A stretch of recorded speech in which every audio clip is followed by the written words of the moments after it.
May isang batang lalaki na ang pangalan ay Luis. Nakatira siya sa isang maliit na baryo na napapaligiran ng mga bukirin at puno ng prutas. Masipag si Luis, ngunit may isa siyang ugali na hindi gusto ng iba. Madamot siya. Isang araw, habang naglalakad siya pauwi galing eskwela, napansin niya ang isang punong mangga na hitik sa bunga.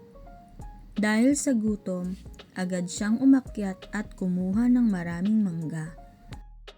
Sa akin lang ito, dahil ako ang unang nakakita.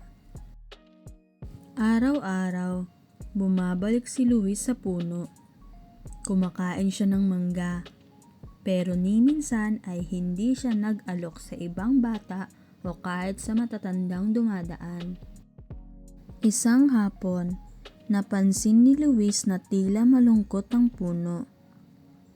Bakit parang nalalanta ka? Masaya akong mamunga, pero nalulungkot ako kapag hindi ko napapasaya ang iba.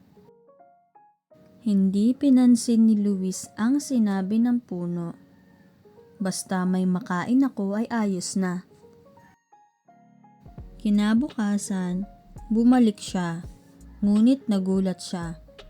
Wala nang bunga ang puno. Kahit anong pilit niyang hanapin, puro dahon na lang ang natira. Umupo si Luis sa ilalim ng puno at napaiyak. Patawad, hindi ko naisip ang iba. Mula noon, nagbago si Luis. Tinulungan niya ang kanyang mga magulang sa bukid at naging mabait sa kapwa. Nagbabahagi siya ng pagkain at oras sa mga nangangailangan. Makalipas ang ilang buwan, muli niyang nakita ang punong mangga. Namumunga na uli. Ngayon, tuwing kukuha si Luis ng mangga, sinisigurado niyang may maiiwan para sa iba. Aral ng kwento. Ang mga biyayang ibinibigay sa atin ay mas lalong dumarami kapag ibinabahagi.